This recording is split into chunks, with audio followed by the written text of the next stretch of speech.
So good day sa inyo, netizens. Nandito tayo ngayon sa CF Moto sa Canlalay, Binyan, Laguna. Silipin natin kung magkano yung mga presyo sa loob. Tara! So ayan, netizens, tingnan natin ngayon yung mga presyo ng CF Moto. Mostly may mga big bikes sila dito, pero meron ding mga low displacement na 300cc and mga 400cc pataas. Tingnan natin yung presyo. So ito, netizens, yung NK650 nila. Ayan, oh. Ganda, kulay blue. LED na, mga ilaw. Tapos ito yung radiator niya. Ang ganda rin ang forma niya ng tindig. Naked, so pwede ka mag-angkas. Ito sa likod ng bahagi, ayan, oh, may angkasan pa rin siya. Wow! Yan. Tapos LED na rin, pati yung mga tail light, tsaka turn signals. Suspension, ito yung suspension niya sa likod. Tapos naka-underbelly na rin siya na tambucho. Yan. Disc brakes sa likod. Dual channel ABS na rin siya, ready set. So ang SRP nito will be 295,000 pesos. Ayan. NK650. So syempre hindi mawawala yung kanilang entry level pagdating sa big bike category. Sobrang beta ng isang to, napakalaki ng community nila dito. Ito yung NK400. Meron sila ditong white na version. Ayan, oh. Ang ganda pala ng white sa personal. Takyan naman natin, abot naman natin kanina. Pakita natin picture dyan. So ganun din, pwede ka rin mag-angkas. Of course, all LED lights. Tapos ABS na rin siya. Ayan. Ang SRP naman itong NK400 will be 219,800 pesos. Yan, kilalang kilala yan kasi sa entry level for a budget-friendly price point, expressway legal na. Tapos good looking bike pa. So ito yung 300 version naman ng NK. Ayan, para sa mga gusto mag-practice pa lang ng big bike, ito yung kanilang unang version, tapos ito yung pinakabagong version. Ayan. Ganda, oh. Mas malakas yung dating, tsaka yung color variations niya, ayan. Mas premium looking. So ito yung size 158,000 yung SRP. Ito naman yung size 171. So ito naman sa mga gusto ng sports bike, ito yung 300 SR nila. Ganda din ang kulay, oh, parang kakarera talaga. Wow! Ito yung pagka-aqua blue yung kanyang kulay. Meron din siyang mga neon color sa gulong. Kaya ayan, oh, mas visible siya sa gabi. Ganda ng kulay niya. Pati yung windshield niya, yan, oh, parang minimalist lang. SRP nito is 165,000 pesos. Yan. So mga gusto mo mag-practice ng manual transmission na motor, I think ito yung 150cc, 97,000 pesos lang SRP. Ayan, oh, kulay white, ganda rin. Kung gusto mo mag-practice ng NK bikes pero hindi ka pa ready for expressway legal category, ito pwede ka mag-practice dito sa isang to. Quad type pa siya. Gagaya nung 300cc niya, ito LED na siya. Ayan, oh, ganda na. Mukhang big bike na din talaga. Ayan, ganda ng 300cc.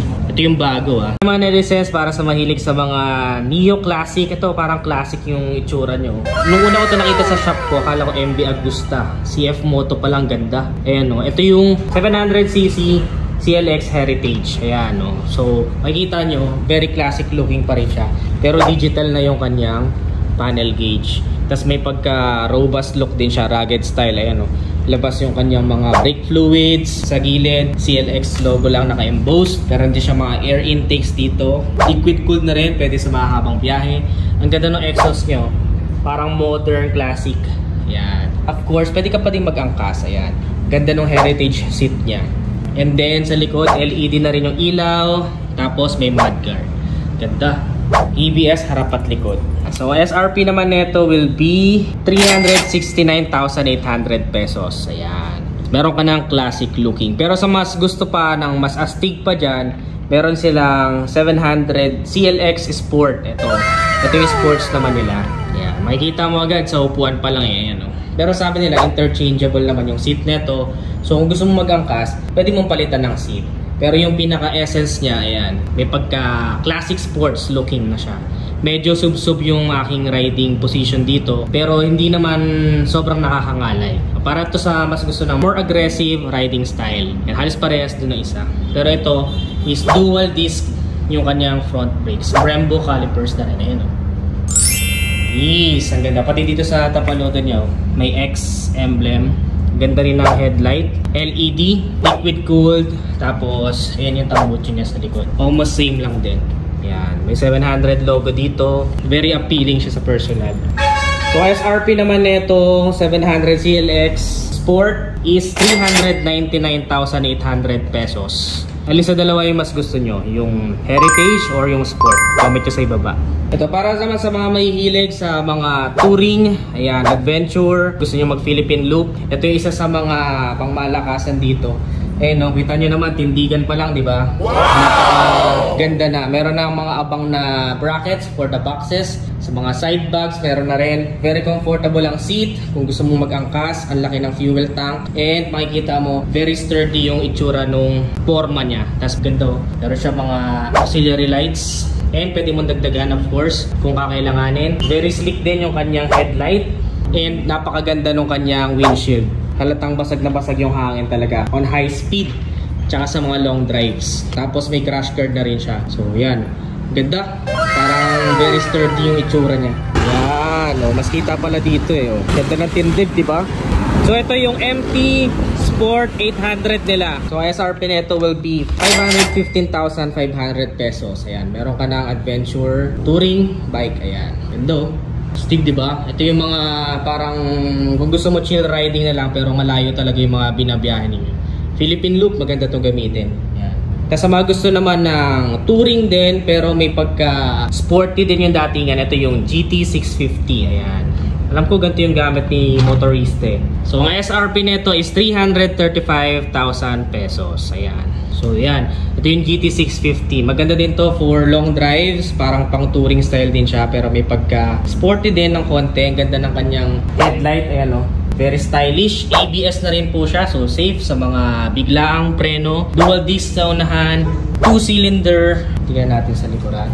Yan. Ano naman yung tambuchi niya sa likuran? And suspension. Halatang pwede din pang malayuan, di ba? And kung sakaling mapasaba ka ng konti sa mga semi-off-road experiences, kayang-kaya. Mga tawid ilog, yung mahabang biyahe, good na good. Hindi ka mangangalay. Napakaganda rin na kanyang display. And malaki yun. So gusto nyo naman ng 150cc na ABS na, ito naman 136,900 pesos. Yung NK nila na 150. So ito, ABS version na siya. Ayan o, makikita nyo sa unahan. So mas confident ka na mag high speed kasi sa sudden brakes hindi ka na mag-skid or maglalak yung preno niya. So mas safe na to, mas maganda na. Actually sa mga 150cc category ngayon sa market, bihira yung ABS, lalo na sa mga manual transmission. So kung naghahanap talaga kayo ng ABS, ito yung isa sa mga options niyo. Ganda, di ba? Kung medyo malaki sa inyo tong 800 MT, pwede naman kayong dito sa 650 MT naman. Ayan, ang ganda rin ng itsura nyo. So halata mong pwede din siyang pang loop.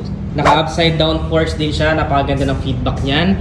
Naka liquid cooling system na rin tayo with some auxiliary lights. I think itong isang to is Boss Ironman Contender. Ayan siya, parang finisher siya.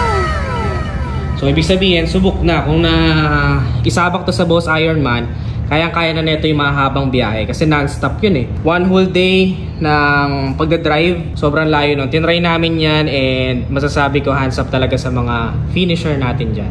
So para naman sa SRP na itong isang to, it will be 299,000 pesos. Ganda ng ilaw nyo, parang projector lamps lang sa gitna, tapos meron pa ditong mga turn signal sa gilid, very sleek looking. Yan. Galing. So yan, dito lang yan sa CF Moto, Canlalay, Biñan, Laguna.